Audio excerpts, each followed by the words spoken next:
Is this infinite potion guide? What do you mean we already have one of these?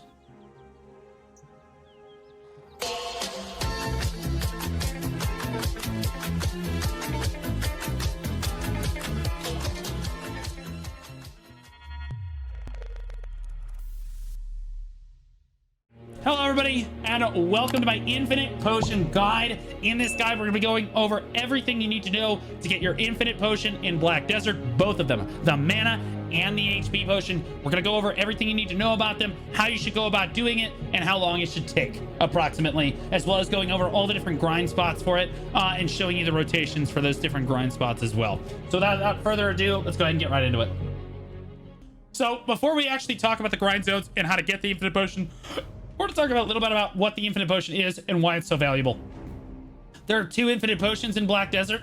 One of them is the HP potion, that's the red one, and the other one is the mana potion, that's the blue one. That's Odor's Spirit Essence is the mana potion, and Ornet's Spirit Essence is the HP potion.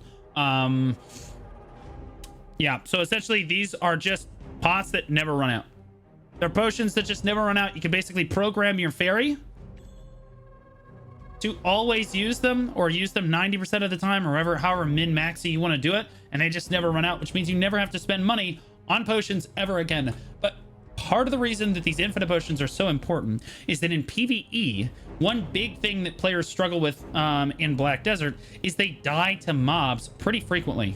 Okay, and then you lose crystals, right? Everybody hates when you lose crystals because you died to mobs. Now, when you're early on and your crystals aren't worth that much, it's not that big of a deal. But as you kind of progress through the game, you start grinding higher end spots, you're gonna have higher end crystals, and if you lose a gear and steer, you're talking about 5 billion silver. So like, you grind it for 2 hours, you lost 3 billion silver. You know what I mean? That feels really bad.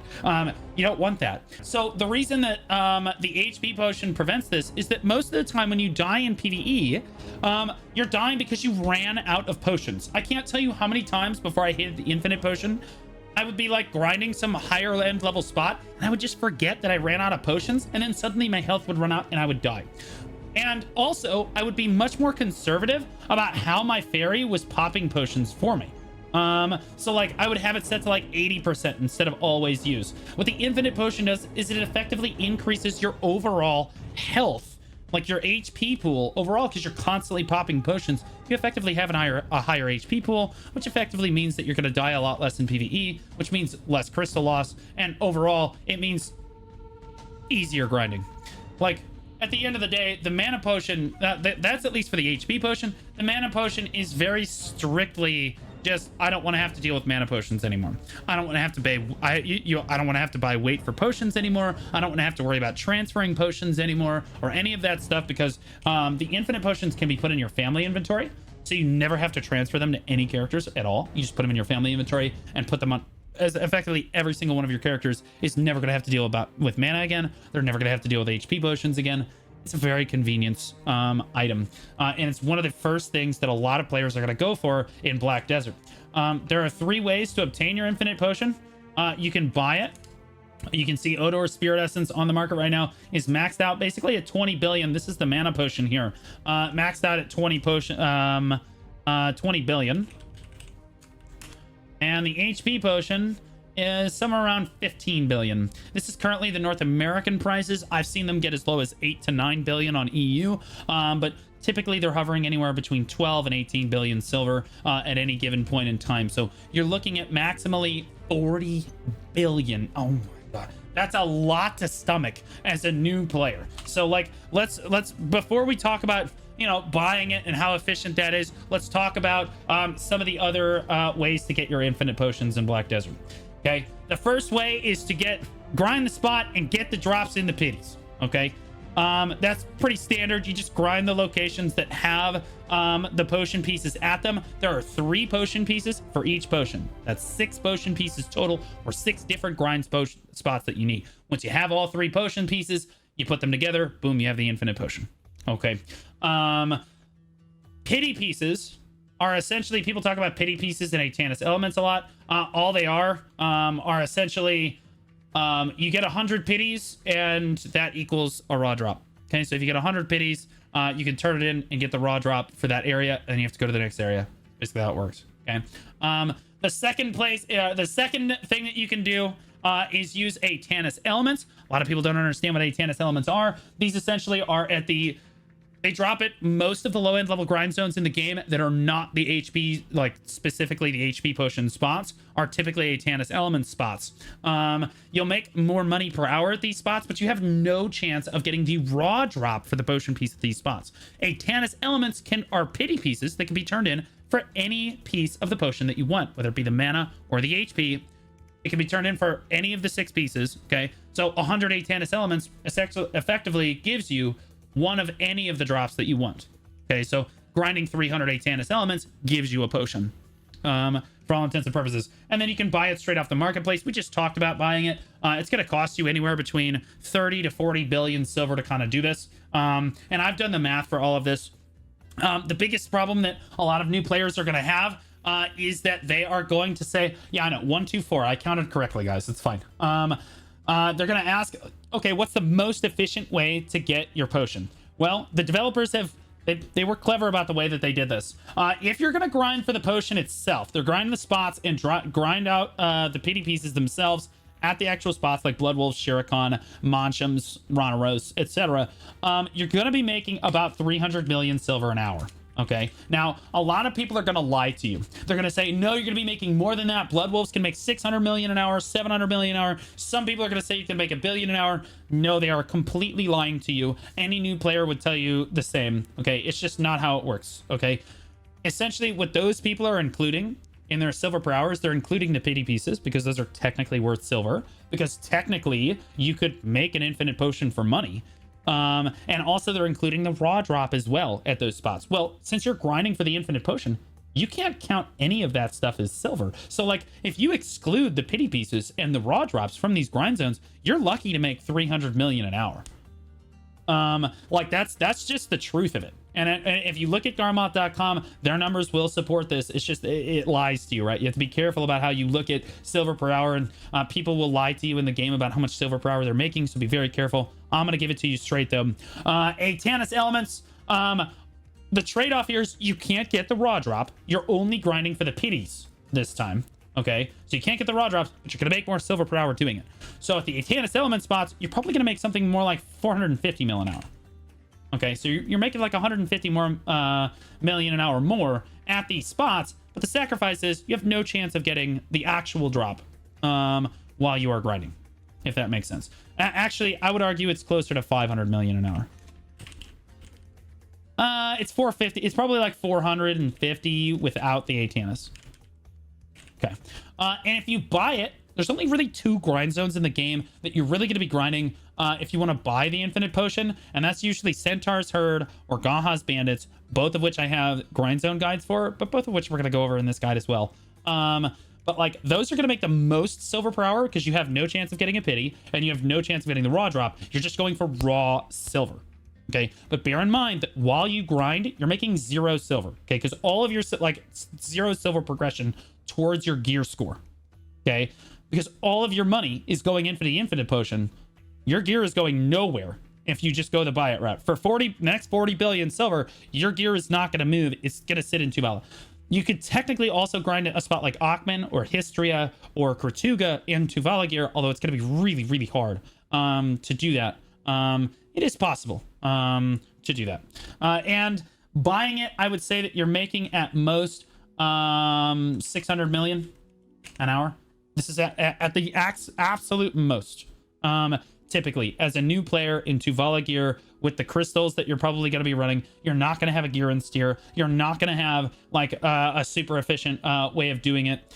Like Centaurs, people are going to throw around all kinds of crazy figures for Centaur's Herd. I'm telling you right now, a new player to like mid-game player is not going to be making $1 billion silver per hour at Centaurs. Now, keep in mind, these numbers are based on if there's not a drop rate event going on or there's not some crazy event in the game going on. So if there is a crazy event or something in the game going on, you can absolutely make more silver per hour than this. Like if there's a drop rate event or you're grinding on Arsha, you'll definitely make more silver per hour than this. Most people that boast some sort of like, oh, I'm making 900 million an hour at Centaurs are usually on Arsha. There's usually a drop event going, or they're usually grinding on a super high-end class, like Succession Berserker or Awakening Nova or something. Most classes are just simply not going to be able to do that. And I will go ahead and here, let me see if I can go to Garmoth and I can just pull up these numbers so that people can see. Centaur's herd. Yep. What did I say? 600 mil an hour. And this is, guys, to be clear, this is 350. Oh, whoops. This is 350% drop rate. I can't get rid of all my stuff. It'll just, yeah. This is 350% drop rate. Okay, at Centaur's herd is 651 million an hour. Gold loot scroll. Okay, you can pop Agris. Oh, look, 900 million an hour. Remember, I said if there's a drop rate event going on and you're on Arsha and you have all shit going on, yeah, you could make like 900 million an hour at Centaurs if you're like a really high-end grinder, or like you have like a gear and steer and for some reason you're still grinding Centaurs. Yeah, it's possible, but like it's extremely unlikely. Realistically speaking, you're probably going to be grinding on a blue loot scroll. You're probably only going to have maybe 200% drop rate. This is probably a little bit more like it. 712 million an hour. And I would argue that the figures on Garmoth are definitely really exaggerated, because there's a lot of this stuff that really just, like, it's just unrealistic to consider actually getting some of this stuff or transferring it to money, because a lot of it you're not going to just be raw selling for money. Garmoth is considering that you're basically raw silvering everything that you can for the maximum possible price. It's just not how it is. A lot of things you're going to save, like Jonas fragments. You're probably not going to sell. Probably not going to sell those. You're probably going to be melting these for magical shards early on. You're not going to be selling your blackstones, right? Like this, it just doesn't make sense. So like realistically, again, this is where I'm getting these figures. I've mathed all this stuff out. I'm trying to give it to a new player so that they understand very accurately like how much silver that they're actually going to be making per hour here. So this is kind of what silver per hour you're looking at as a new player, depending on the route that you want to go. All right. People are always going to ask what the most efficient method for this is. And before I go in and just explain it pound for pound, the Atanis elements is the most efficient way to do this, because you're making silver like gear. It feels the best in my opinion as well, because you're getting gear progression while you go. In addition to progressing the potions themselves, and you're not just waiting on the raw drop, and it feels terrible. The grinding the spots themselves is a phenomenal way to do it if you love the dopamine rush of getting the raw drop and like trying to get it, you know what I mean? You love that pain and suffering of doing that. Some people just love to get that raw drop on the potion, and I don't blame them. You know, I've grinded for the compass and the map myself, so like I know what it's like to get those raw drop, like those rare items. It feels really, really good. And then buying it, the problem with buying it, even though you're making the most silver per hour grinding, it's a spot like Centaurs or Gahas, is all of your money goes to the potion. None of it goes to your gear. You sit in Tuvala the entire time, and it goes nowhere until you make like 40 billion silver on 600 million an hour. That sucks. It's really annoying. However, I will say that buying it becomes the best if you can grind like a mid-tier spot. Like if you wait until you're grinding a spot like Orcs or Baragi Den or Underwater Sakurai, or like a mid-tier spot in the game. Like I have a mid-tier, I have like a where to grind guide in BDO. If you make it to those, essentially if you can grind a higher tier spot than the low tier spots that only a new player could, that like a new player could grind, it's definitely going to be most worthwhile to buy it for sure. You should definitely just buy it. But if you're like a newer player and you don't have the gear to grind a spot like Orcs, and you don't have the gear to grind a spot like Underwater Sakurai in that, then you should absolutely try to do Atanis elements. It's probably the most efficient way to do this. I do have the maths for it right here. If you guys want to look at it. Again, this is based on 650 million an hour, so I actually gave Centaurs a little bit more silver per hour than I probably should have. And then Atanis elements, I have it 500 million an hour, so a little bit more, but again, the ratio is probably the same. And then the grind the potion spot itself, I have it 400 million an hour. That's probably a little high, to be honest with you. Keep in mind, I do take into account there's a weekly for potions. Okay, so you can do a weekly, all right, and get, I think, 5 pity pieces per weekly. All right, Atanis elements at 5 Atanis elements an hour, because I checked all of these on Garmot.com. 200% drop rate average. Grinding 2 hours a day means it'll take you a month and a half to get both potions.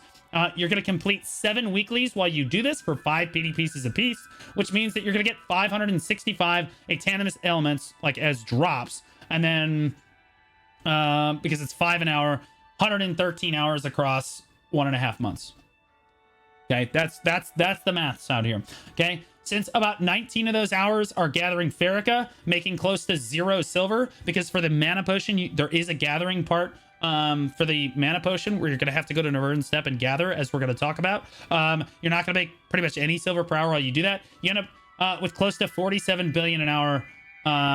So if you're doing Atanis, you don't have to go gather Ferricas. Okay, period dot. All right, you can just do the Atanis element route and you're fine. You make 47 billion silver doing the infinite potion during through Atanis, but for all 47 billion goes into your gear. Okay, so 47 billion silver of gear progression, and you end up with 2 infinite potions.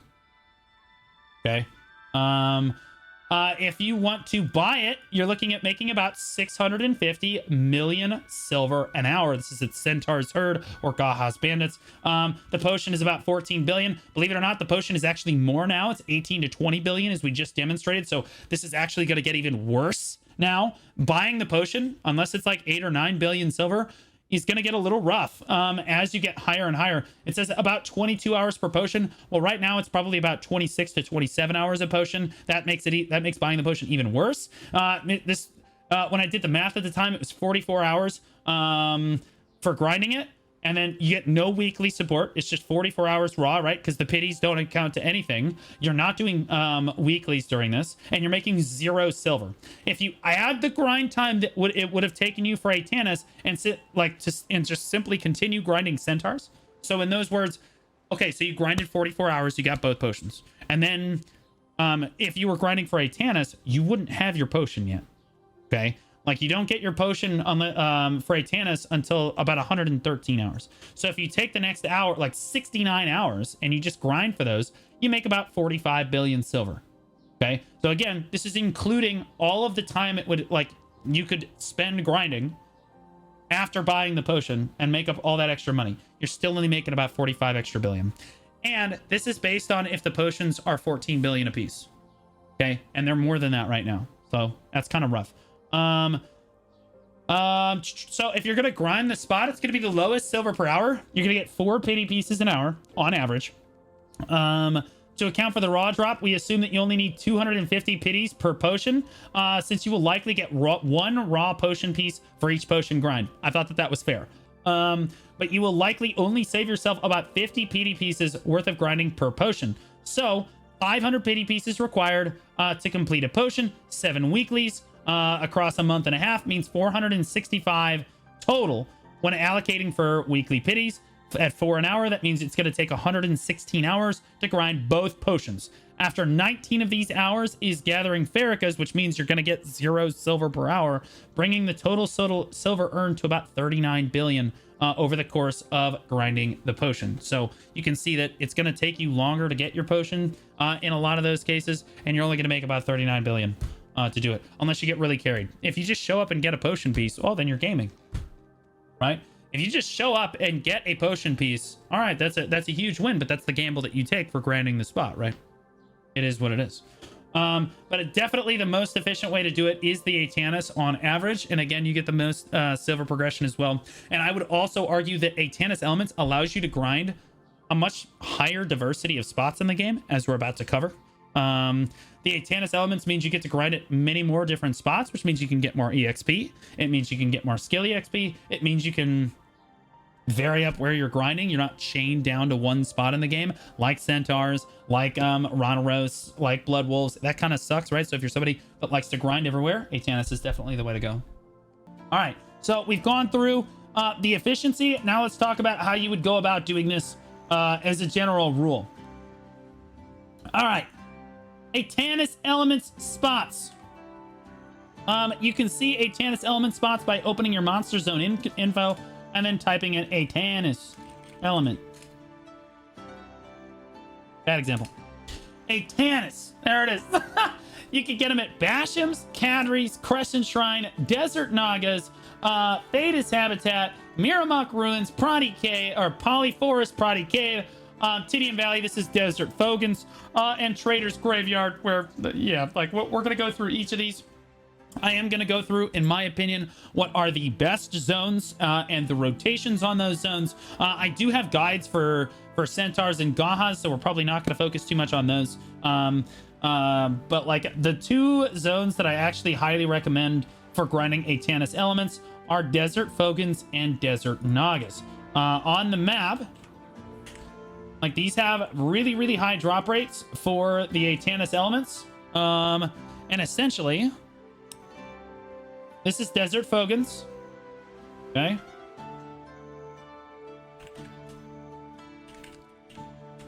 Okay, Desert Nagas is right here.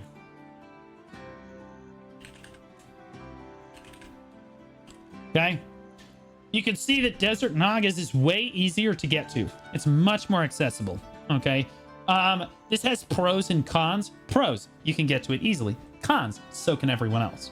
Okay, so if you're on a seasonal server, like most players know, especially when like a new seasonal ticket releases, it's kind of hard to lock down a spot on seasonal servers at these locations. Kind of annoying, especially Desert Nagas, which is an extremely popular grind zone. It can be kind of annoying to lock down a spot there. Desert Nagas and Desert Fogans offer essentially the same combat and skill EXP per hour. Maybe Desert Fogans is a little bit stronger in terms of overall EXP and skill EXP, but it's really kind of negligible. And silver per hour wise, you're also looking at about the same. They are really good combat EXP as well. They're not as good as Mirumok Ruins, which we're going to talk about here in a second, or Poly's Forest.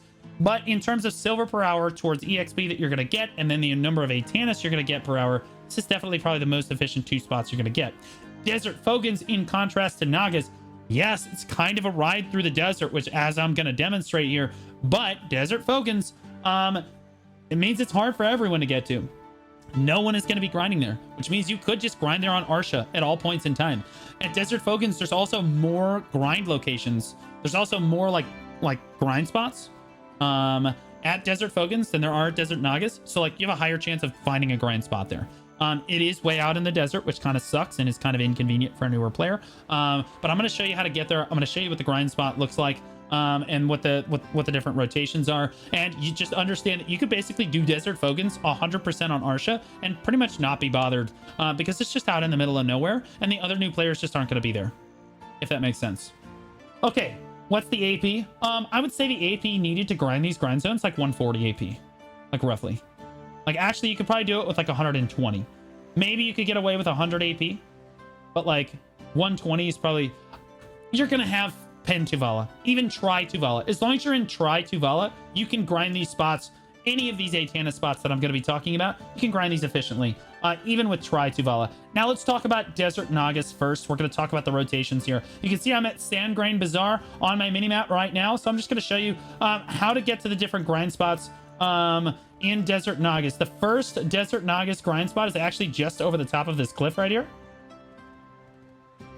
This is what we call cliff rotation. And it's called cliff because, well, it's right up the hill from that giant cliff right there, right? So you would kill all of the packs in this field right here, and then you would come down and around. You come through here. You see how there's the nice packs basically grouped up through here. You'd kill all these right here, and then you'd start looping back up again. You can kill all these packs right here. Boom, boom, boom. You can come back up again. Then you come back up through this crevice here, and then you're back at the top of the rotation again, and you can come back down. You can also extend it if you're a Musa or you're a Zerker and you're grinding really fast. You can kind of extend up here as well. You can see there's plenty of mobs to be grinding. This is an extremely popular grind zone. You can see this is the Marnie spot for it as well. So like if you want to grind on Marnies here, like this is the spot that you would come to. Okay, and on your map it's literally right next to Sandgrain. Okay.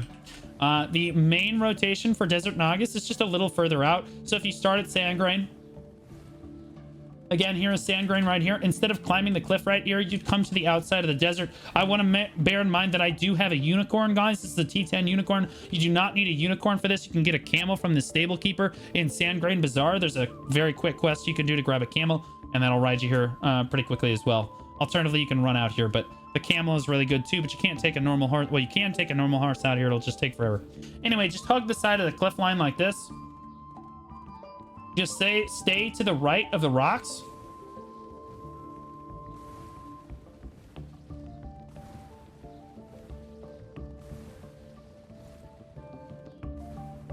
You can see it's a little bit further out here, but here's the Marnie's assistant. Here's the node manager right here as well. If you're a seasonal character, these guys will have the quest for you. One of these guys, I believe the node manager, will have a quest for you.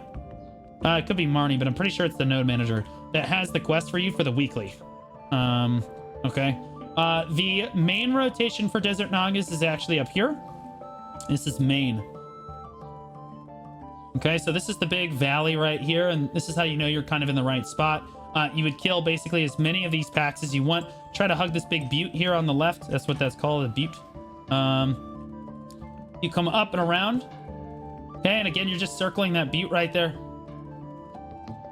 Boom, you're killing all of these packs through here. You can see how consistent this grind spot is. Kill every single one of these, and then you're just gonna you're gonna circle and come back.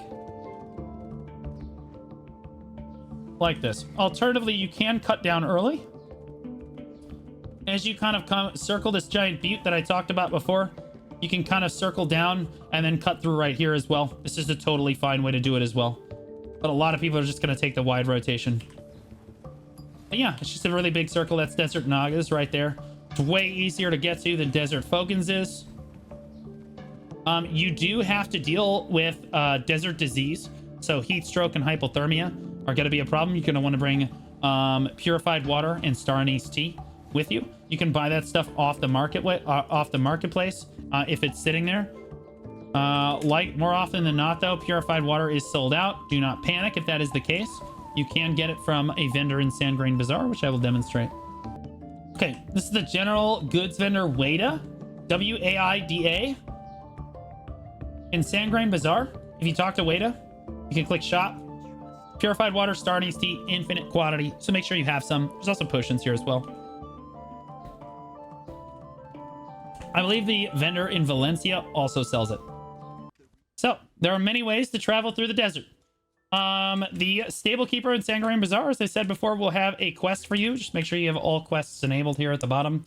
You can do a very quick quest, go talk to some NPCs and just bang it out. He gives you a camel. And that's where I got Lady Humps here. Alternatively, you can go get a miniature elephant, which is incredibly cute. You actually need elephants for the Bartali questline. You have to do the LE questline for Bartali's anyway. So you are going to need an elephant, but it takes a lot longer. So just bear that in mind. The difference between the two is the camel is definitely slightly faster as long as the elephant doesn't have the skills. And the camel is... I mean, the LE can carry more weight. So this is the general speed of an elephant. However, if you are a Giga Chad and if you're just a Giga Chad elephant rider, okay, you actually have the LE skills, which allow you to instant excel through the desert with an elephant. In other words, you are haul-assing. Woo! Oh, he puts his head down. He's so cute. He's so cute. Anyway, you just hold F. It's a tough elephant skill to get, but it's a little known fact, but you can't instant excel on an elephant. It's pretty cool. Can you hook him up to a wagon? No. You have to train him like manually. And he's really, really slow, so it's really tough. Whoa there. All right. Anyway, that's what the baby elephant looks like. He's super cute. We will not be using the baby elephant.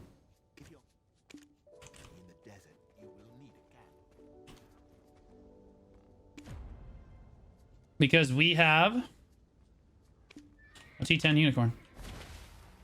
Does it grow? No, it just stays as a baby. Anywho, I'm going to show you guys how to get to Desert Fogans. Use the Ellie. I would if it wouldn't take 7 hours to get to Fogans with it. I recommend the camel if you're trying to get to Fogans because it is faster. Okay. Essentially, all this is, people are worried about getting lost in the desert. You can just buy a compass off the central marketplace or through your loyalty shop. That's fine. You don't really need one, though. You just need to hug the cliffside, all right, until you see palm trees. Don't don't make a right until you see palm trees. It's literally just that simple. Okay?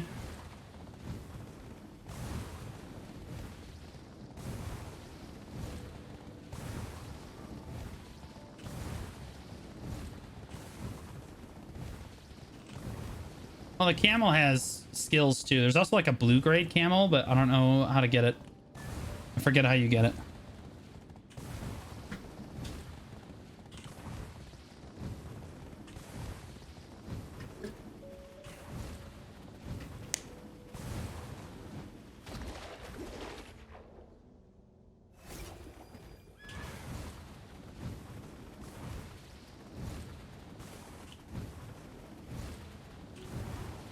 Something about capturing a camel. Yeah, I don't want to do that.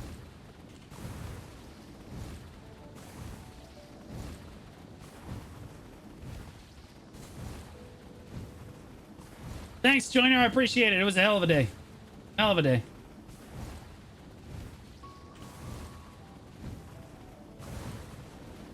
Again, you're just keeping the rock face on your right side, guys. It doesn't matter how far out in the desert you are. It doesn't matter how close to the rocks you are. Just keep them on your right and just keep riding. I had 39 tries for a T9, so I'm surprised how easy a T10 is. Well, T10 should be just as hard or easy as a T9. They're the same, like, rates. Okay, so you see the palm trees? Or here. Now you can turn and go in. Okay? And you can see this is where I am. Again, you just keep it on your right till you see the palm trees and then go in.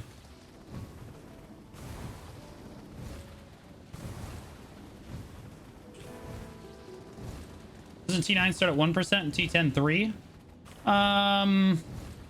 Actually, I think that's right. Yeah, so I think it is slightly easier, but it's harder because the attempts are much, much more expensive. So it's about the same.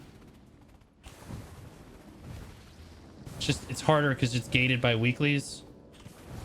You have slightly higher percent chance to get it, but you can't like just do infinite taps like you can on the T9. Okay. So when you ride into Desert Fogans, you come all the way up this river. Okay. The node manager for Fogans is up here.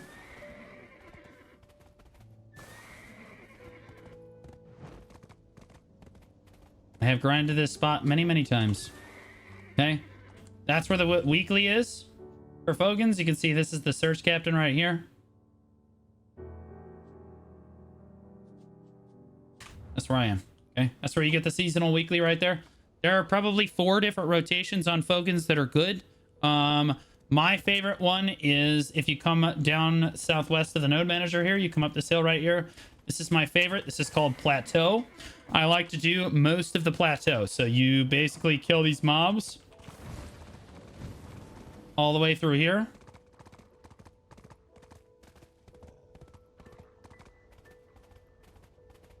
You come all the way down here. There's mobs all the way through here.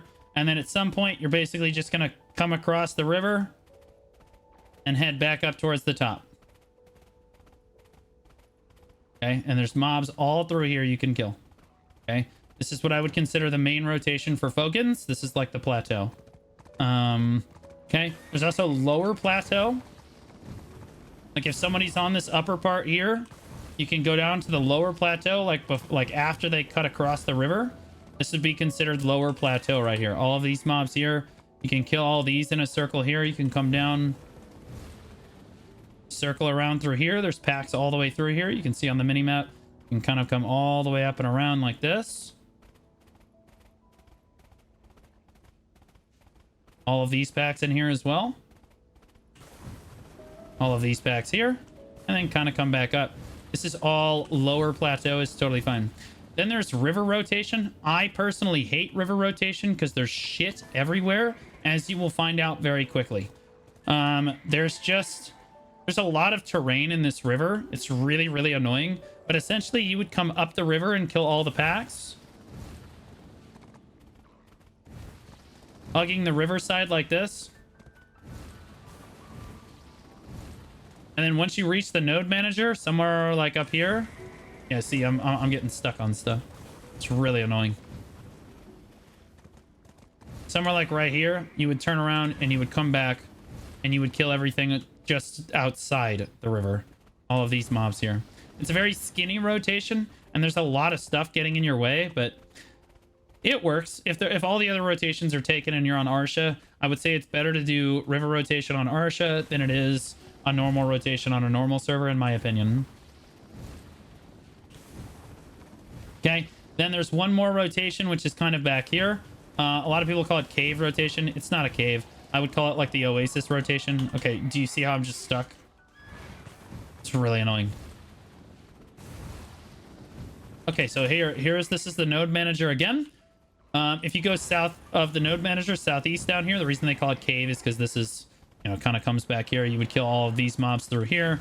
You would come back around here. There's mobs all back here as well. If you want an out of the way rotation on Arsha or something, no one is ever going to find you out here. This is like, bro, there's mobs all over the place. They're a little spread out. It's a little less efficient for sure. But you basically would just go in a big circle all the way back to the node manager again, and then circle back around. Don't show my spot, my sweet summer child. You were still drawing with crayons in second grade class, learning the alphabet when I was grinding this rotation. It's not your rotation, it's my rotation. Bro,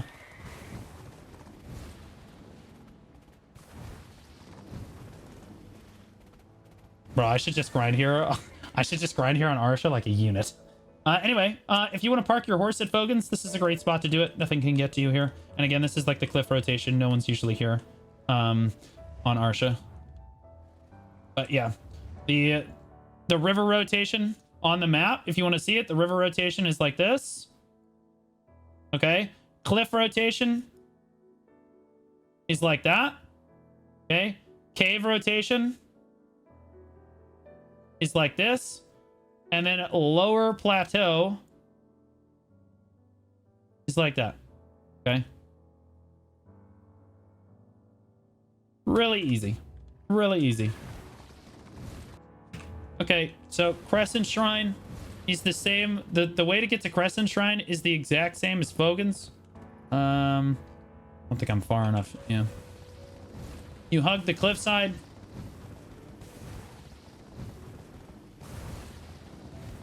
Really appreciate the insight. No problem. Until you see a structure that looks like that. Until you see this. That's your cue that you're at Crescent Shrine. Okay? So again, you just hug the cliffside until you see that structure right there. And then you can turn in and go into Crescents. Crescents is really easy. There are 2 spots here that are actually pretty good.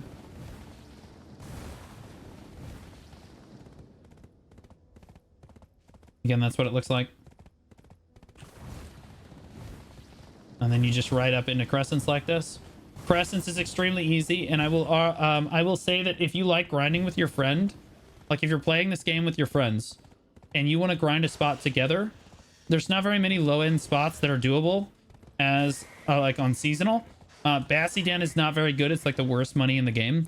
You're actually better off both coming here. You both put your pets on agile, and you're gonna go around this mountain right here. Okay, and you both just kill stuff. You turn on party loot or whatever you've got to turn on, and you kind of just grind in a giant circle, so both of you can just kill mobs, and there's enough loot through here, and you're moving fast enough that both groups of pets together can barely keep up. So you're basically just going around this big thing in the middle. Alternatively, you can do this rotation alone. It's fine. It's just that you're gonna want some really good pets. This is Crescents. That's the rotation. That's the good, like, duo-ish rotation. It's also the best solo rotation, in my opinion. The spot for Crescents that the developers want you to do is over here. Yeah, you can see that the Marnie realm came up. This is the Marnie realm for Crescent Shrine.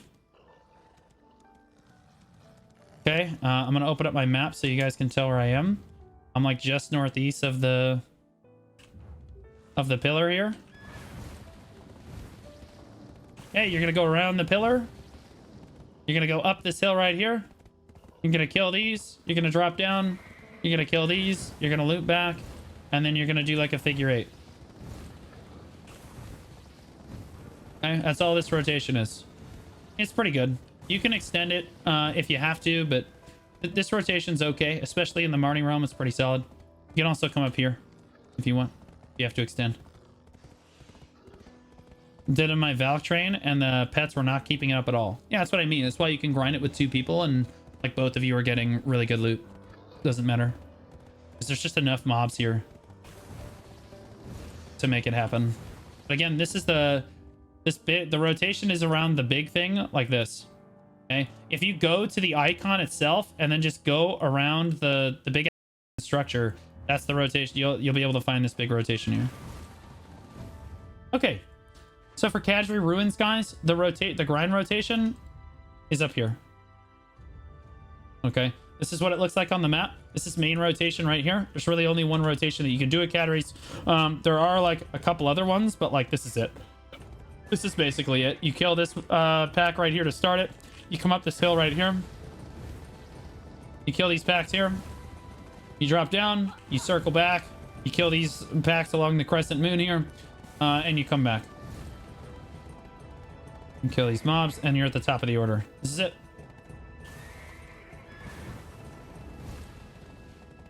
This is it. It's a good rotation. It is. That's basically the only rotation that there is at Cadry's. This grind spot's pretty easy. Not much to be said. I would say the pros of doing Cadry's is that there's not very many people here. Cons, there's only really one rotation that you can do that's like super viable. And it's not very good combat or skill EXP. In terms of silver per hour, I would say it comes close to matching most of the other higher end Atanis spots. I think it does just fine. It's lower than I think that like the highest Atanis spots like Desert Fogans or Desert Nages are probably going to be, but it's still it's comparable. So it's just not getting as much combat or skill EXP. Bashim base, the rotations for Bashim base are actually kind of crazy. I know the icon is right here, but the rotation for Bashim base is actually just Desert Nages. Yeah, they're actually up here. I don't know why the icon's down here, but like this is yeah. Or you could alternatively, you could just go to this one up here too. Just totally don't do this. Don't do Waragon's Nest. They exist. They're terrible. The Bassy Den is even somehow worse. Like, just don't. Okay, so getting to Protty Cave is the difficult part. Most people have to use a boat and start from Velia. You can get a cog off the central marketplace. Alternatively, I mean, not off the central market. You can get a cog from loyalties, and you can get a cog from like questing is fine too. But like that's the only real way a new player is going to be able to get out of here. I happen to have a T10 horse, which is going to do the job for me.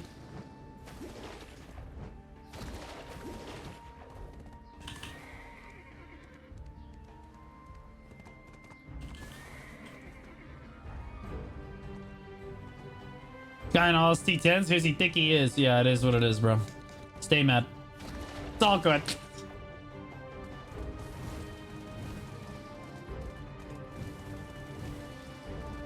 And we're at Protty Cave.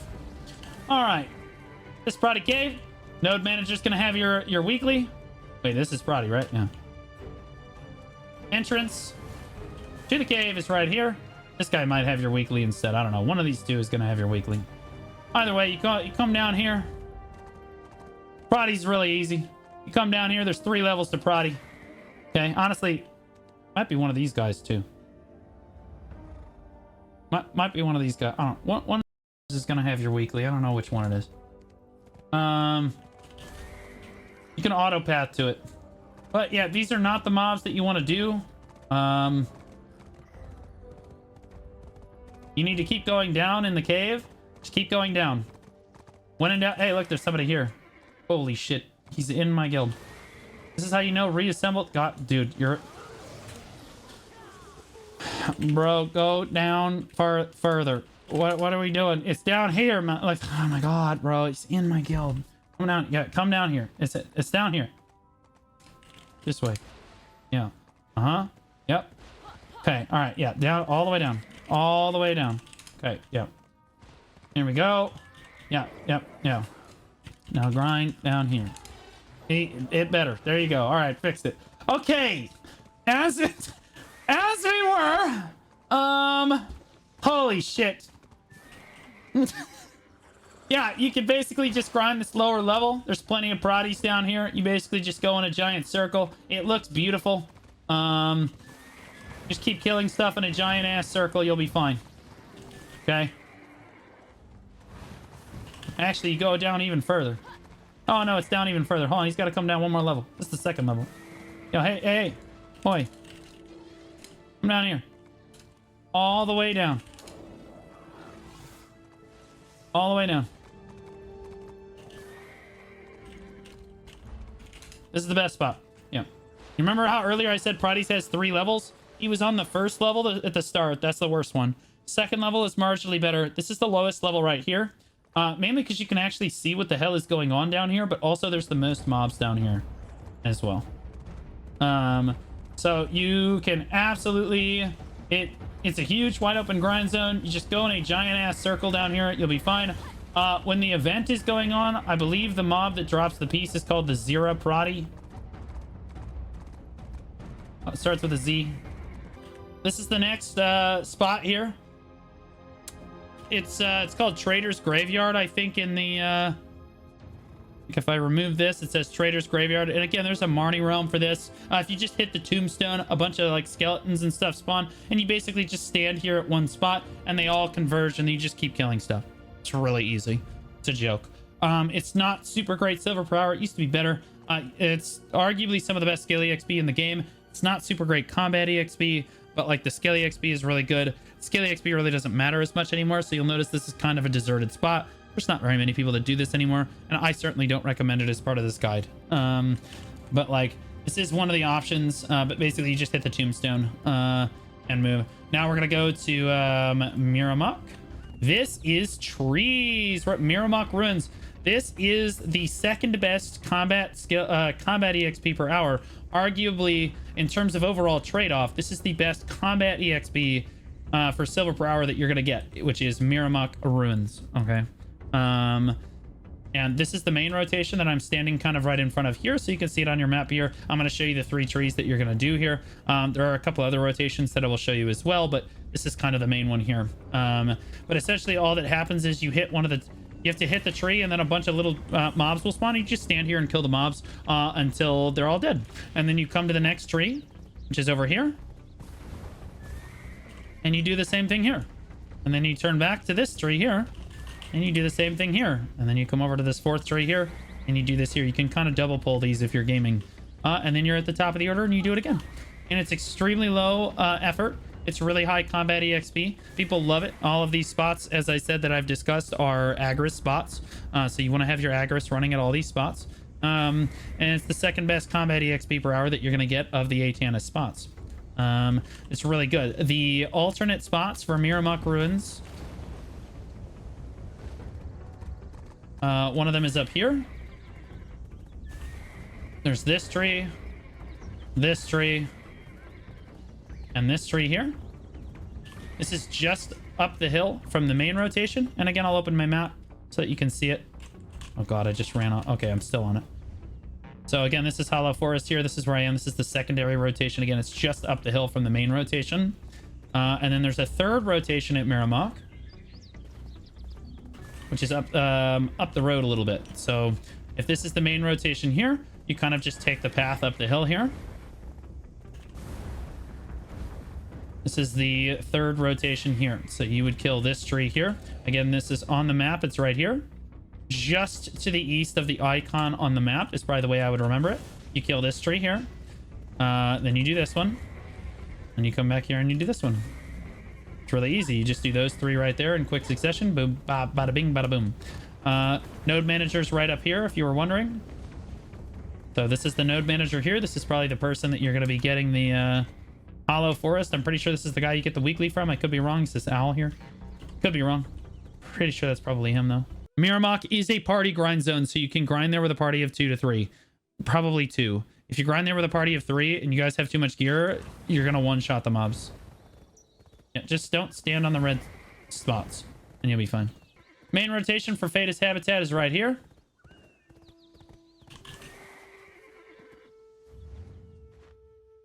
Okay. There's Loopy Tree Forest right here. If I zoom out, this is Kama Sylvia. Okay. And you basically are gonna go up the road. That's it. And then you're gonna come back down. Then you're gonna go up the road and then you're gonna come back down. And you're just gonna keep doing that. Okay. There are a couple other rotations, but this one is typically what people do. You just kill all these mobs as you kind of go up the hill here. Yeah, see, this is the main rotation because it's got the Marnie realm. And you would just keep killing them as you come up the hill. Boom, they're all standing in formation. This is a very uncommon grind zone. Most people do not grind here. This is not very common. In terms of overall silver per hour and Atanis elements per hour, this is typically not a spot that measures up. However, I will say that it is kind of an open rotation. If you don't like to be contested and you're on a seasonal server, Fadus is usually open. So you don't have to worry about it. You know, this is the top of the hill here. So you would basically just keep going up and down the road and keep killing them. There are a couple other rotations at Fadus habitat you can do, but that's typically the main one. Yeah, it's a quick way to get time field stones. Yeah, you're killing a lot of mobs very quickly, so can't go wrong there. Yeah, like here's a rotation right here. Okay, so like this is another rotation for Fadus right here on your map. Okay, you would basically just kind of go around in a circle here and kill all these, come up right here, kill all of these, kill all of those, come around here. Yeah, this is kind of a rotation if you lack mobility. This is kind of the rotation that you would do. All right, so we're at Weenie Cabin here. This is going to be Polly's Forest, rather. Polly's Forest is the highest combat and skill EXP in the entire game for a low-end grinder. Okay, so like this is, if you're trying to get levels, this is where everyone's going to recommend you come. I do not recommend coming here to try to get your infinite potion. I do not recommend coming here even for combat or skill EXP. I would highly recommend if just go to Mirumok Ruins. You will make far more silver per hour at Mirumok Ruins than you will at Polly's Forest. Polly's Forest trades off a lot of money, like silver per hour, for more combat and skill EXP, which like marginally more. I still think that Mirumok Ruins is just objectively the better of the two spots. It requires way less thought and effort. You can grind with another person there, and it's just overall, and you're going to make more money. It's just going to be better. Skill EXP just isn't as valuable as it once was. Back in the day when skill EXP was extremely valuable and it was tough to get, like 1700 skill points, yes, absolutely, we always recommend to come to Polly's. So if you look at all the old guides for these spots like this, they're all going to tell you to come to Polly's Forest to come get like early on for combat and skill EXP. That's outdated. You really don't want to do that anymore. Polly's is it's just not it anymore. If you are really desperate for combat EXP, that's fine. You can come down here. The main rotation is kind of through, like, honestly, just kill mushrooms, bro. Like, I actually like going west of the cabin, and I come out into this field, and I just kill all of these mushrooms right here. I just come through here, I kill all of these, I kill all of these, and I just keep killing mushrooms, and then I circle back. And then I circle back and kill them more. But like, you can basically just keep killing mushrooms in a giant circle. This is another problem with polys, is there's no like clearly defined rotations or anything, so you're going to be fighting people all the time here. It's a pretty common spot for new players because most of the guides on the internet tell you to come to Polly's Forest for combat EXP. It's hard to not be constantly killing stuff while grinding here. Exactly, yeah, you're just running around killing stuff. Yeah, if you go to the Marnie's Realm for this spot, I'm not sure where the Marnie's Realm actually is.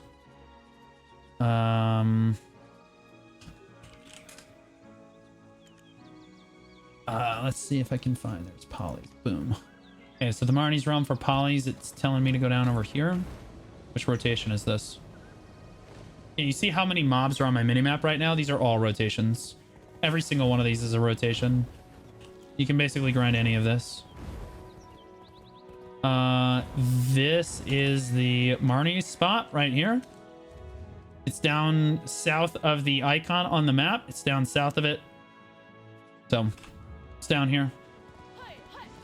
Yeah, and you can see there's someone here right now. Looks like a Succession Berserker. He's probably just leveling so he can get his combat XP. He probably didn't want to do seasonal.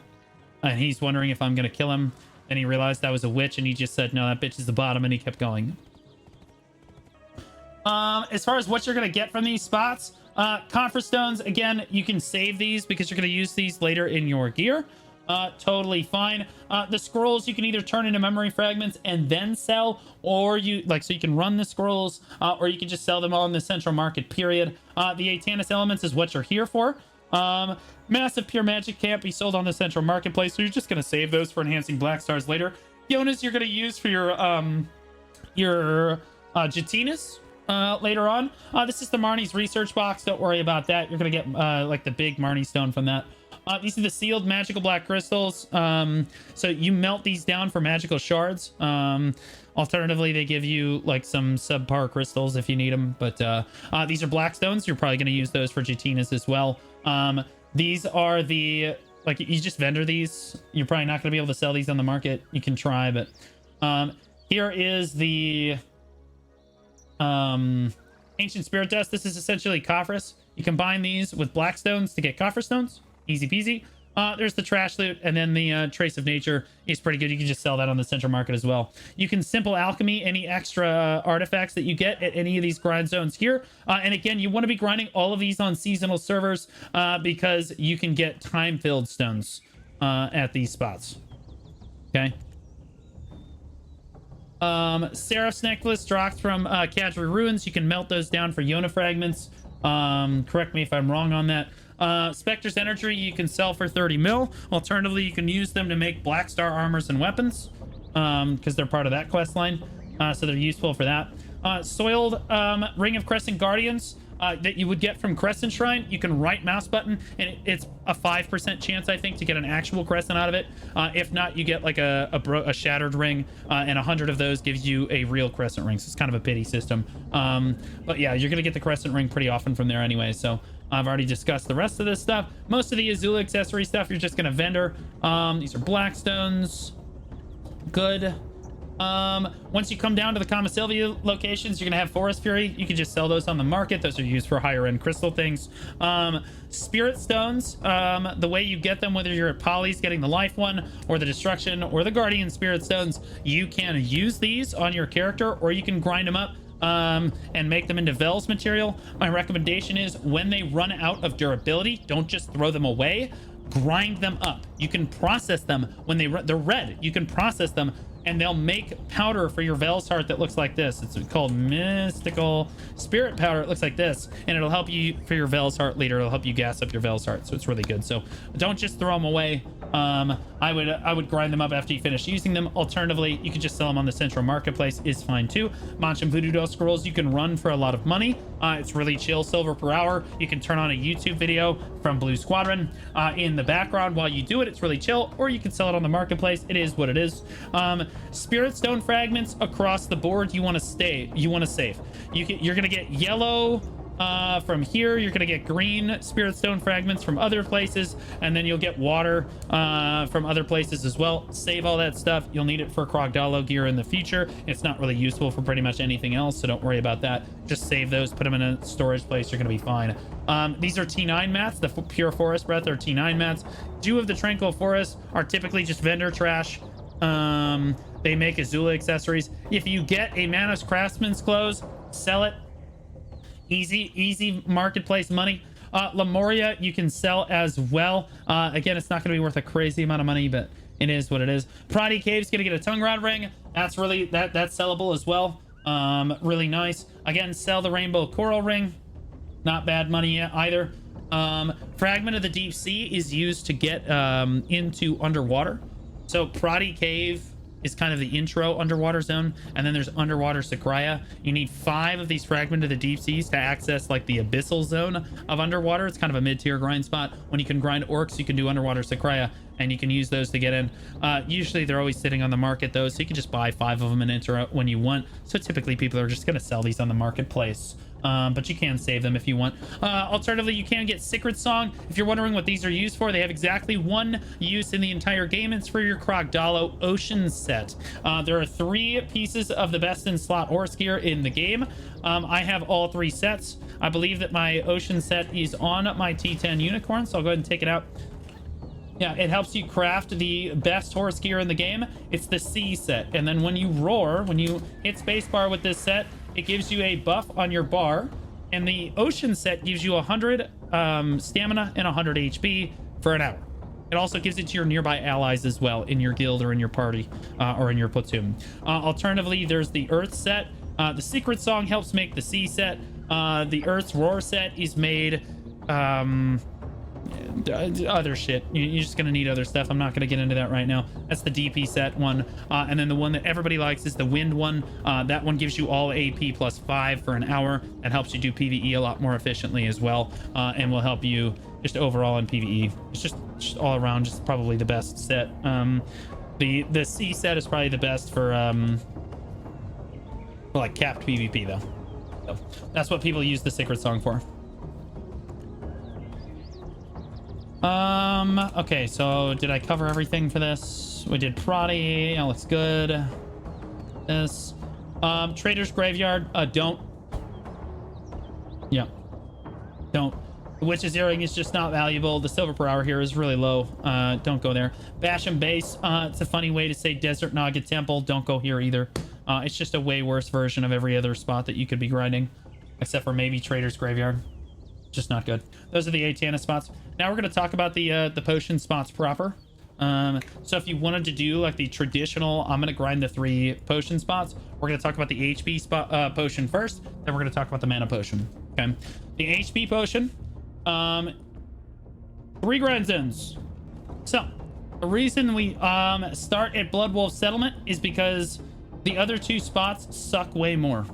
Okay. There are 3 spots that you have to grind for the infinite potion: Blood Wolf Settlement, Sherekhan Necropolis, and Forest Ronaros. Okay, and anyone that's done these 3 grind zones know that either Sherekhan or Ronaros are the worst ones by far.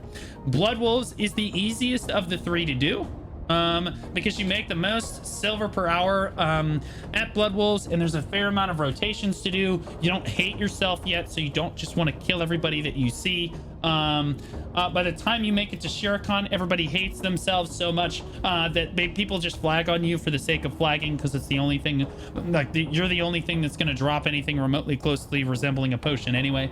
I will point out that if you finish Blood Wolf Settlement, you finish Blood Wolves, okay, and you have these 2 left, the best way to approach the infinite potion, once you only have 2 potions left and one of them is Sherekhan, is to do nighttime Sherekhan, and then when it's daytime, go to the other grind zone. Okay, so at night you would do Sherekhan, and during the day you would go to Ronaros and hate yourself. Okay, do not do Sherekhan daytime.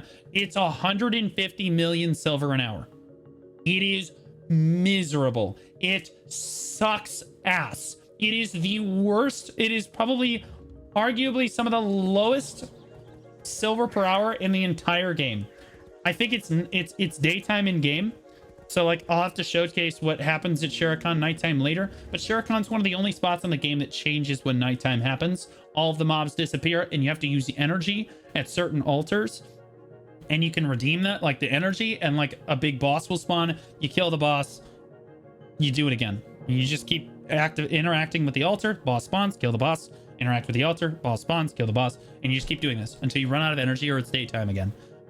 It's actually pretty good silver per hour overall. The pity pieces drop frequently, and then the actual piece drops really frequently from it as well. The silver per hour from nighttime Sherekhan is what supplements, it's what makes Sherekhan like breathable.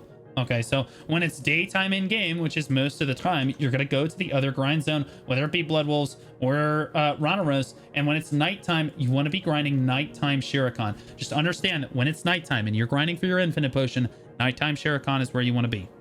Okay. If you're talking about weeklies and you're going to go for both potions, guys, I highly recommend always doing your weeklies for the Navern Steppe. This is typically the potion piece. This is for the mana potion, which we're going to talk about later. This is typically, of all 6 spots that people do, people hate the gathering the most. The game forces you to go in and gather on the Farrakas, or the birds from up on Navern Steppe, and it sucks. So if you're just going to do weeklies, you might as well take the weeklies from this one, so you have to do less gathering overall. If you don't mind gathering, then you don't have to worry about that. I recommend using Tshira runes. Tshira runes is where dreams go to die.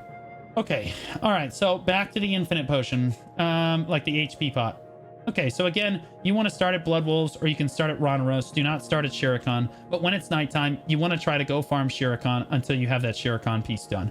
You don't want to grind Sherekhan daytime, although I will go through the different grind zones for that. Let's go over what drops at each of the zones while we're on our way over here.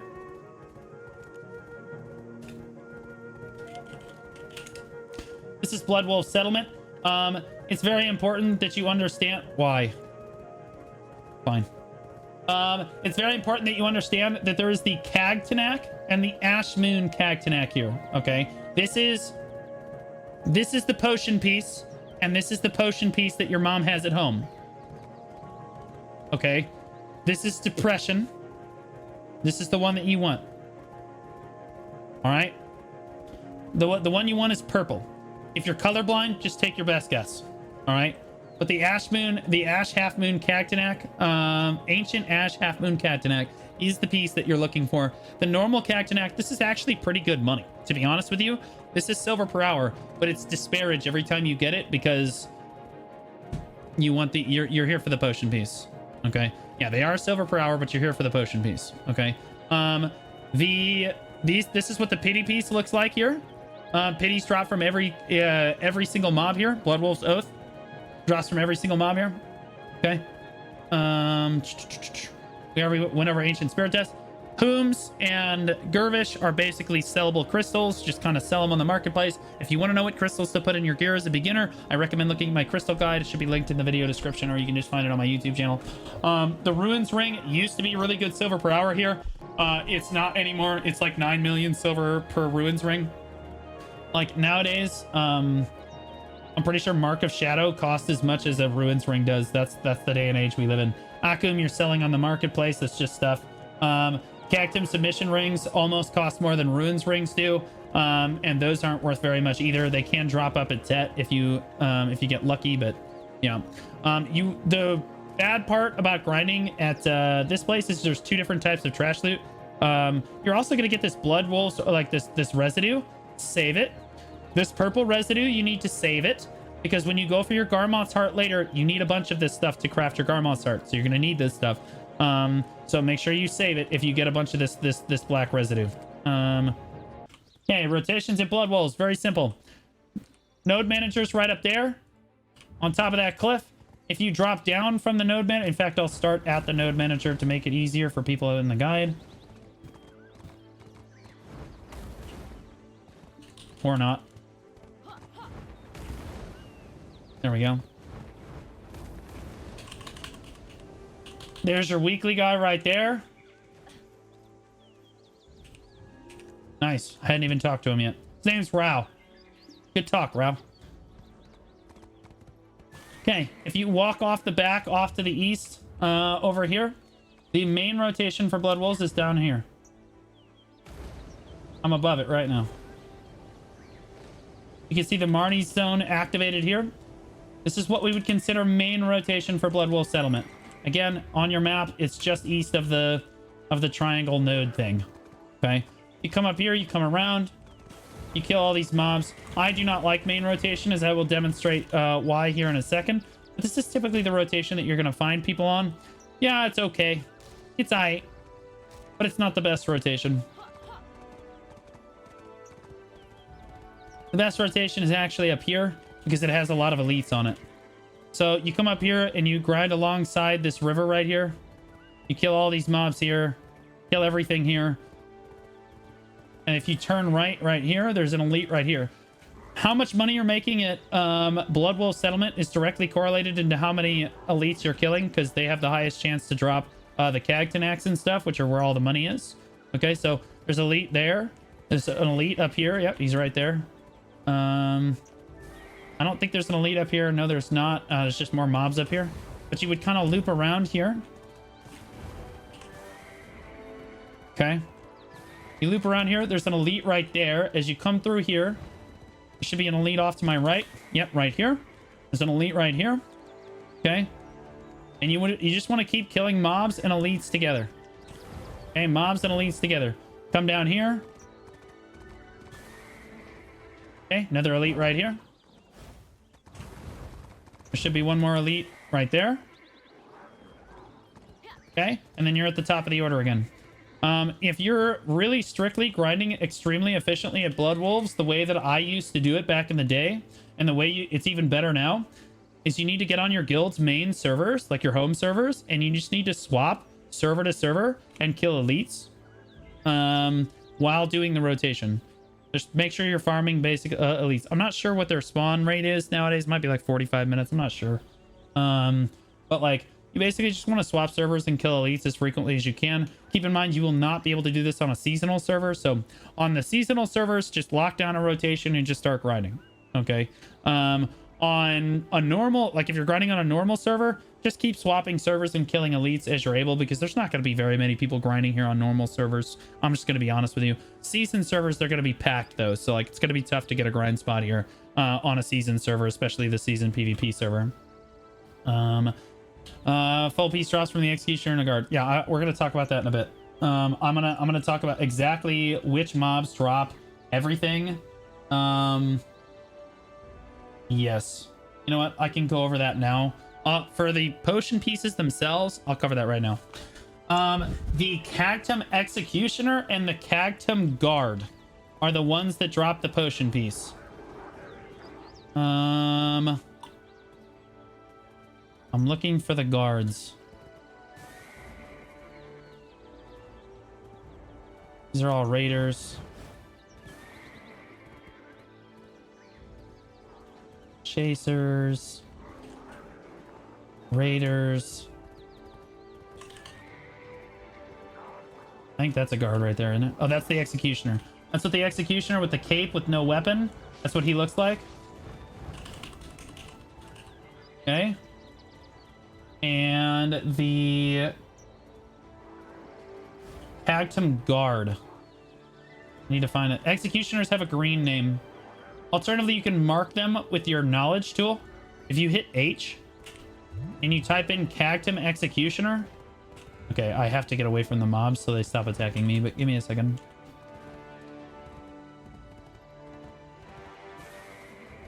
Oh my god. Bro, let me out. You have to release a shit ton of prisoners to spawn guards. Oh, is that what the event is? Okay, so it's the Executioner that drops the potion piece. So it's the Executioner that primarily drops the potion piece. You can get the guard to drop it once the event spawns. If you kill enough of the cages with like the people in them, you can get like an event spawn and a bunch of guards will spawn. You kill all those, they all drop the potion piece as well.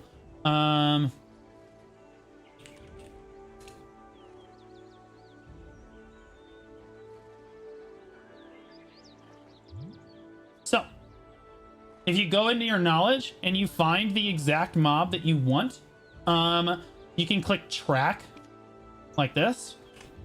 And then on your minimap, those mobs will appear orange.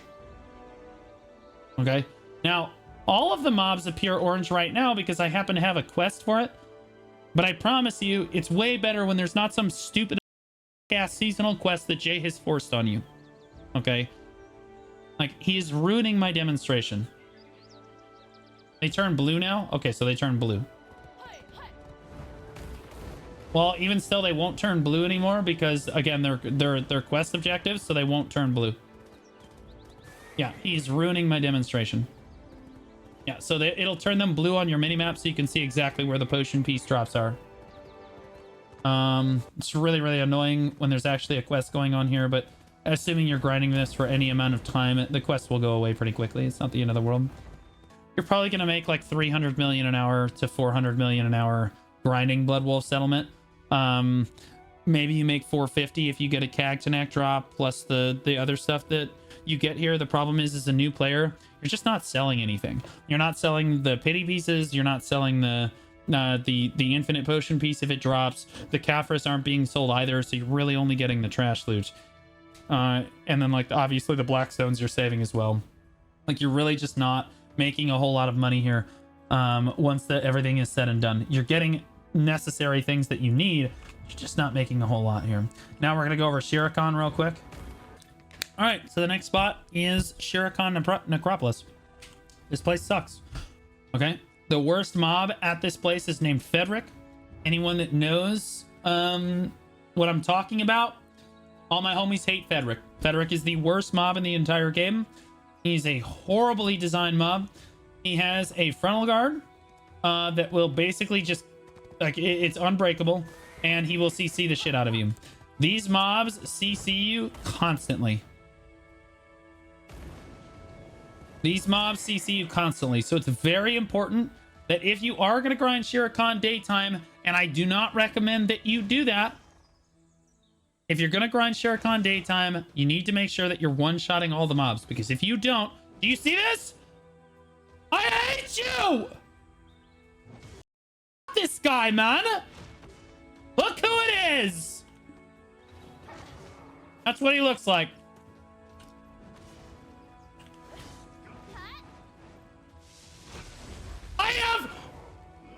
Guys, I actually almost didn't one-shot him. I almost did not one-shot him. That's how gear Fedric has, bro. He blocks everything. I'm so glad I got to showcase. That was crazy. Okay, so the two mobs that drop the piece here are the... Starts with a B. Let me see. I've got it in my notes here.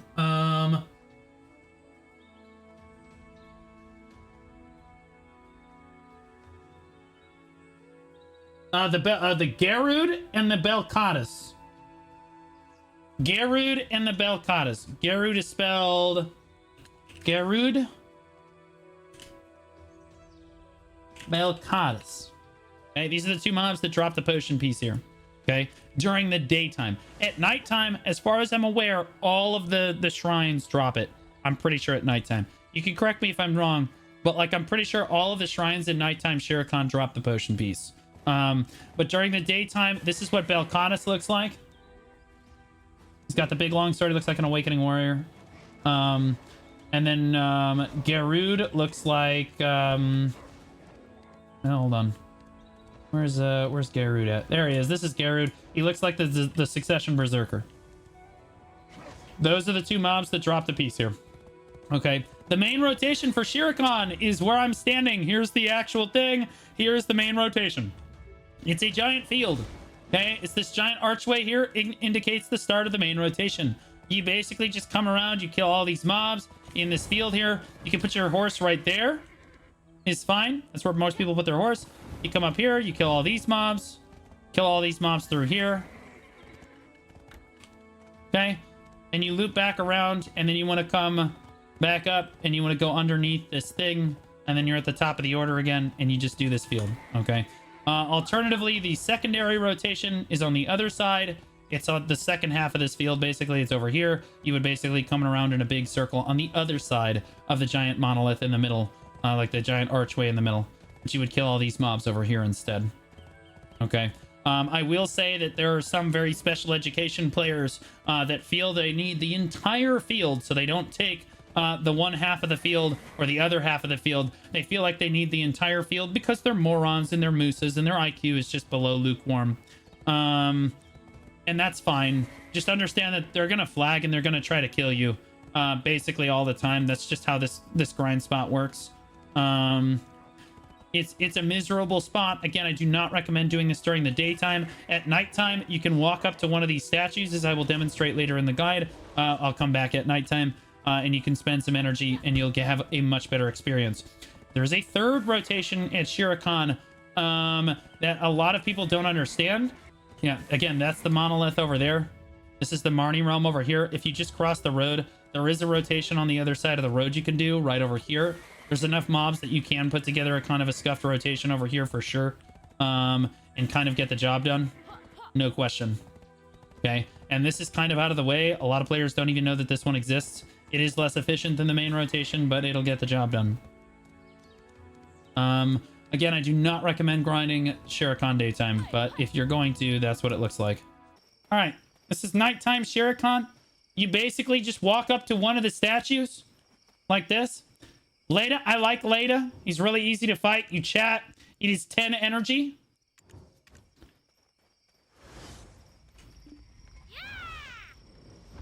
Leda's gonna spawn.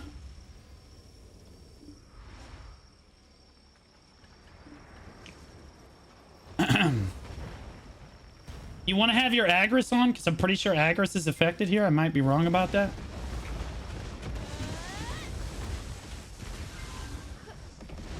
And you kill him. And then you get a ton of... You get a ton of rewards. And then you just walk up and you do it again. You can just wait for it. It's going to come back up. And you just do it again. Nighttime Sherekhan is a much more pleasant way to enjoy... like Sherekhan Necropolis and like grinding for your potion piece. So anyway, that's how you do nighttime Sherekhan. Okay, Ronaros. This is a lot of people's worst, like least favorite grind zone in the game. This grind zone, I'm just gonna give it to you straight. This grind zone sucks. I had to do like 80 hours of Ronaros to get my potion piece, and it is not a fun spot. It is terrible. This is where the dailies for Ronaros are. This is where I believe the weeklies are as well. Is this person over here at Acker Western Camp? That does not say Archer. That says Acker. We think it's a typo. Who knows? But like, it is Acker. Okay, so there are multiple rotations you could do at Ronaros.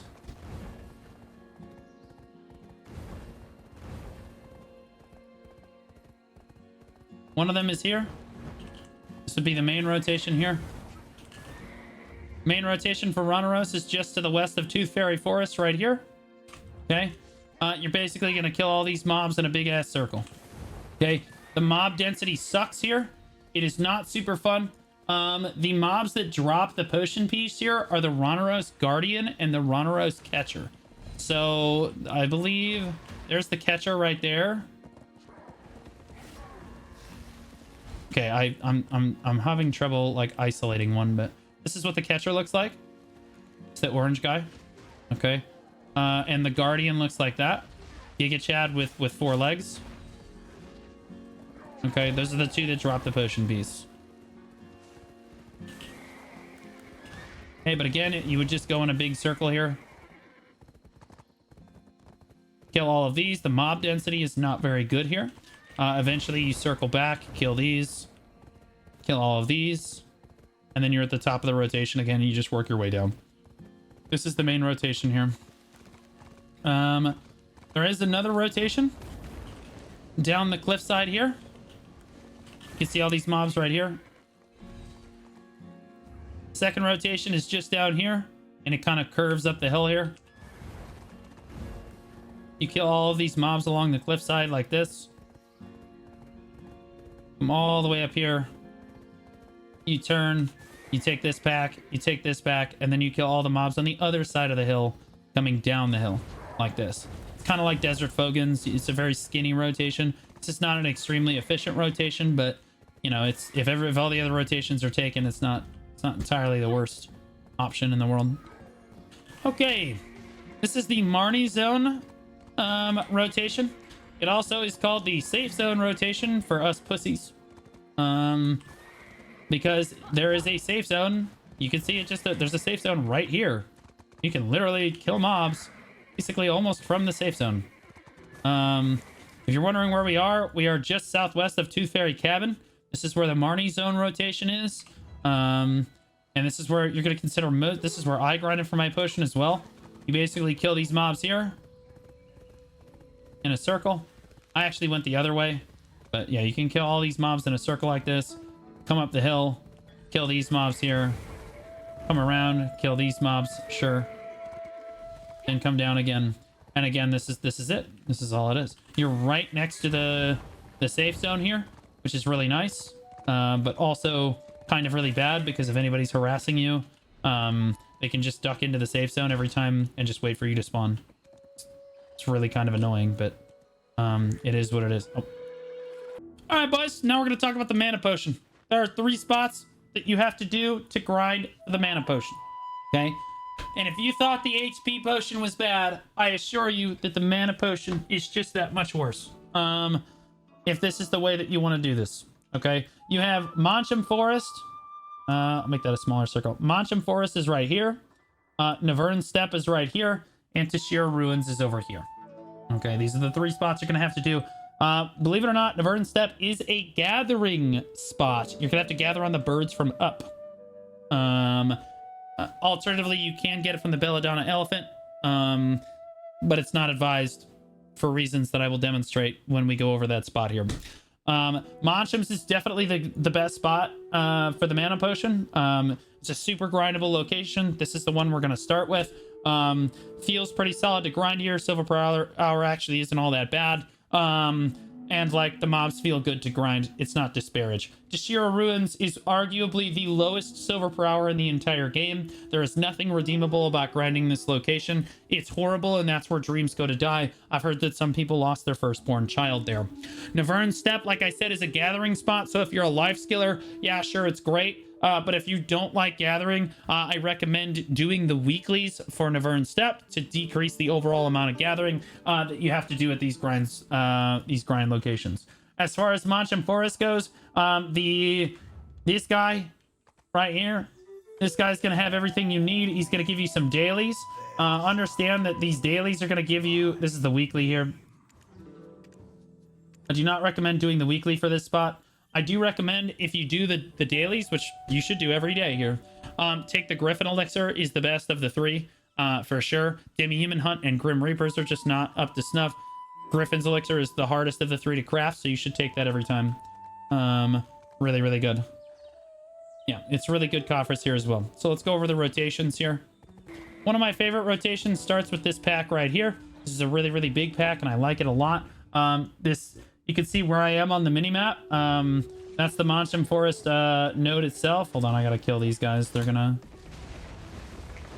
to bother me. Okay. Okay, please let me get on my horse again. Thank you. All right, so you can see this is where I am right here. You look down, this sort of kind of where it starts on the map. You would kill this pack here. You're gonna work your way down the hill like this. You're going to kill this pack. You're going to come across to this pack. You're going to come up to this pack here. Okay. Come up here. Kill this. Turn. Yeah, turn. Come through here. You can kill this, and you can turn and go back up the hill at this point if you want. You can turn and come right back up the hill this way, and you'll be just fine. Just hug the right side, and there's plenty of packs on this right side. You will constantly get... loot from all these packs. That's a pretty good rotation. Alternatively, it is also the Marnie. This is the start of the Marnie rotation down here too. Oh my god, it's over here. Yeah, the Marnie rotation starts down here as well. Okay. Alternatively, you can kind of start down here at this pack here. Okay. Come down out into this field here. Kill this pack here. Come down here. My god, bro, there's so much shit in the way. This is why I hate Manshaums. Look how much crap there is in the way. Okay, kill this pack here. And you're gonna come around here. Kill this, kill this.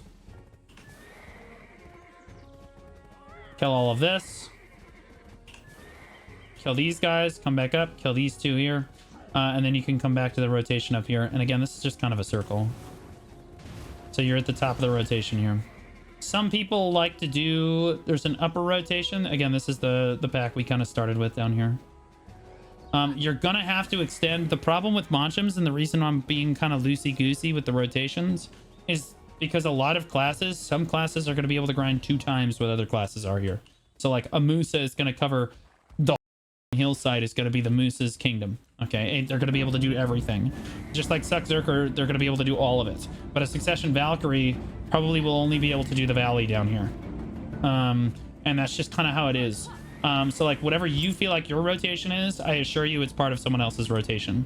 And there's not much you're going to be able to do about that at Manshaum's, because again, every class grinds at a different speed and the mobs are really close to each other. So like, yeah, everything the light touches is sometimes everyone's kingdom. So there's not much you can do about that. Awakening Novas are very much so the same way. If you try to slow one down to talk to them, just understand they talk really fast because of how many drugs they're doing. So you're going to have to be able to comprehend what they're saying really quickly, because they're also going to be off your screen really fast too. This is the this is where like the node is basically over here. Yeah. Okay. A lot of mooses like doing this rotation. This is where back in the day, this is where all the PvP happened. It was like right here. But like this is a big rotation right here. You can basically kill these mobs in a giant circle. It's totally fine. And a lot of them like to come up and around here, and they'll even come down to pick up these 2 packs down here as well. And then they'll kind of circle back to hill rotation and work their way back up the hill like this. And then they'll come back down over the cliff. Like a lawn will just fly right across here. It kind of depends on what your class is. Just pick what you need. Pick up what you need. Gotta keep that heart rate in the 150s. Well, they're listening to gas and running in the 90s, so it is what it is. Okay. Welcome to Navern Steppe. Okay. In this field, the only 2 things that drop the potion piece are the Belladonna elephants and the Ferricas. Let me see. So like I think any of the Ferricas and the Farinas, I think drop the piece. I think both of them do.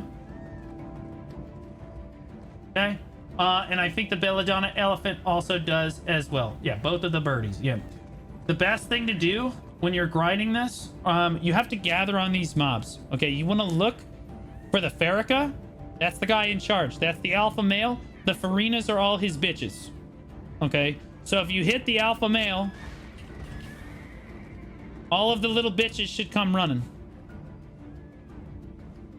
I lied.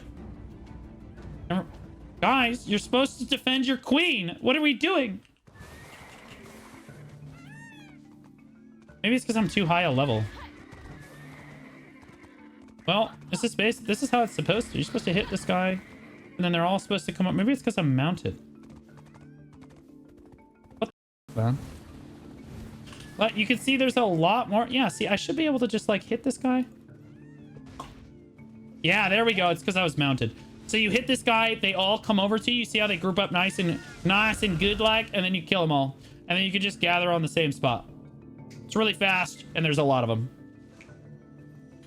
Okay, like that's how you do it. I'm gonna leave these here, okay, because it's important to make a statement. We're gonna let the meat rot in this field. You have to let the other birds know that you mean boss. Okay, but like, yeah, essentially you see these packs of birds. You just hit the big guy. You just walk up and you just pop, and then they all come running. My queen, or my king in this case. All right, and then you kill them all. Okay, and then you would gather on them. Okay, the reason why those are way better than the elephants are the elephants. If you hit one of the elephants, it takes the Ellies a lot longer to group up.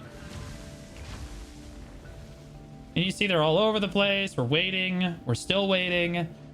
We're waiting. There's not as many elephants here, so if I kill all of these, there's not as many elephants here. So there's only like 6 Ellies, and you're going to be gathering on 10 Farinas, and they're way faster. So the reason everyone does the birds is because the birds are not only faster, but there are more of them, so you will get your potion way faster. The benefit of gathering on the elephants is that you will make more silver per hour gathering on the elephants than you will on the birds from up. Okay, so like, all in all, take your pick, but most people choose the birds because it's just, it makes the suffering end faster. You can pretty much gather any location that you want on Navern Steppe. I personally like gathering on the western side. There's a lot of birds on this western side, and I swear to God, the potion piece drops more frequently over here. Every single time I see people get one, it's because it's over here. You see how many birds there are over here? This will also give you the things you need for the horse gear. Yeah, we went over that earlier. Yeah, the Krogdalo stuff. But you got to gather here with a tanning knife, guys. It's a tanning knife. All right, you gotta not butcher. You gotta tan them. You gotta skin them. Okay. You can use a magic tool here, and it will give you about 2,000. It'll give you 2,000 mastery, or like for all intents and purposes. Gathering with a magic tool is the same as gathering with 2,000 mastery here. So you really just want to put on a magic tool and go to town, especially if you're a new player watching this. That's the best advice I can give you. Put on a magic tanning knife and go to town, okay? Keep your gear on. Understand that these mobs will kill you if you put your gathering clothes on and they're like some duo or trilogia or worse. The mobs can and will kill you. And also, if you take your AP off, this is part of the big reason why you can't really use mastery here. Keep your gear on, put a magical tanning knife on, and run them down, okay? There's that new life skill, like, tool window somewhere around here. Yeah, right here.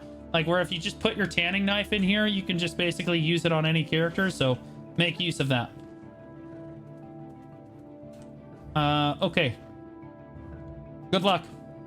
We're all counting on you. Also, if you have a hedgehog, make sure he's fed and make sure he's out. And the final spot of the potion piece is where dreams go to die. I cannot emphasize enough how horrendously bad this spot is. It does not feel good. It is arguably some of the lowest silver per hour in the game.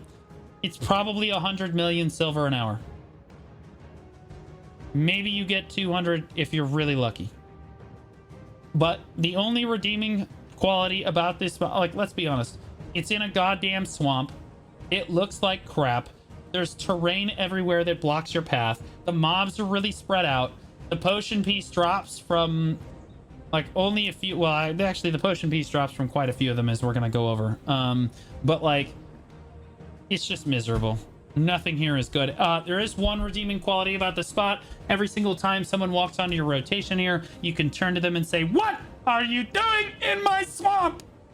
Like it's something out of Shrek, and that is kind of like a momentary, brief moment of happiness before going back into the disparage. Okay. But this is where you get the weekly from, is over here by like the dude, I'm pretty sure is the node manager, Leon, over here. The rotation, and there is only one rotation that you may do at Tshira Ruins. That's part of the what makes it really bad. Okay, here's where you park your horse. I'm having flashbacks to Nam, guys. I'm actually getting angry just sitting here. I'm having PTSD just looking at it. You park your horse right here. Okay, so it's on the southeast side of the node. And basically anything with keeper in the name drops your potion piece. Okay, so you can ride through here. These are grove keepers. These all drop the potion piece. You can kill all of these guys. You loop back over here. There's leaf keepers. There's vine keepers.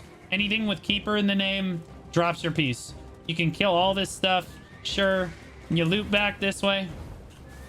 You kill all this stuff. That's what a vine keeper looks like right here. Anything that says keeper. Okay.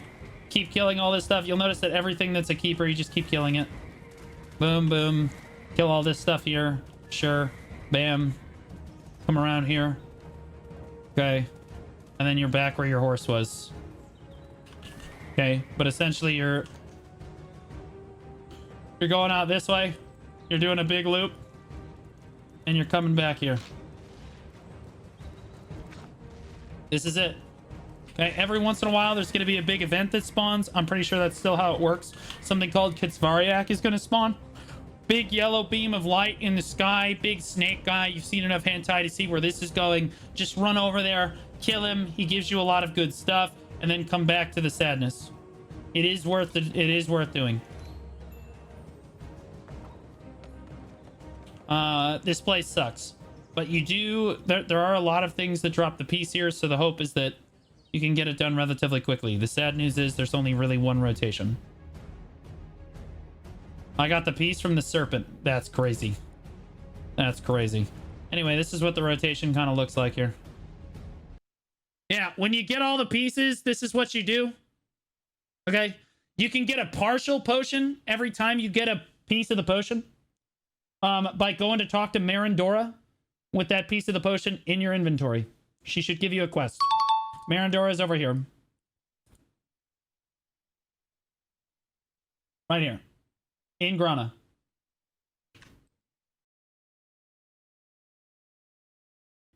In order to get this extra piece that you need for the potion, this thing, when you get all 3 potion pieces, you have to go to Marindora and she's going to give you a quest. So you need 300 Peridot leaves to complete your quest. You get these Peridot leaves by doing daily quests at Ronaros and Manshaum. Honestly, any of the common spots, I'm pretty sure, give you Peridot leaves. But like the Ronaros dailies, we talked about when we talked about Ronaros, and they are right here at Tooth Fairy Cabin. The Manshaum is at the node manager for Manshaums. You kind of just keep doing them while you grind those spots, and you'll get them eventually. It's really easy. Yeah, you also get Peridot leaves for doing the Kama Sylvia questline, like the main storyline. So you can also just run the main storyline a couple times, and you'll get there. Yeah, but any of the Kama Sylvia spots should give you the Peridot leaves from your dailies. But yeah, that's all you're really going to need. Just follow the Marindora questline, and you're there. For the mana potion, it's the same drill for the mana potion. Looks like this. This is how you put it together. Looks good. Pretty sure. Yeah, you have to go to Marindora, do another quest again. Takes like 2 seconds. You just run around Kama Sylvia for a couple minutes. It's really easy. Does the mana potion have tiers too? No, the mana potion has no tiers. You have to make the entire mana potion. Only the HP potion has tiers to it. So every time you get a piece of the HP potion, you can make it into a small or like slightly larger potion. Starts as small, then goes medium, then goes large, and then the good one, the big one is the extra large one. All right, boys. This has been my infinite potion guide. I'm sorry it was a really long guide, but I did want to be thorough and show you all the grind rotations and exactly what was the most efficient things. The most efficient way to kind of go about getting your infinite potion. Make sure you like, subscribe, comment on the video. Check out the other content I've got. We've got 2 new YouTube videos every day. We're constantly streaming over at twitch.tv/Blue Squadron. Yeah, I'm on Twitter as well. Go check all that stuff out. I'll catch you guys in the next one.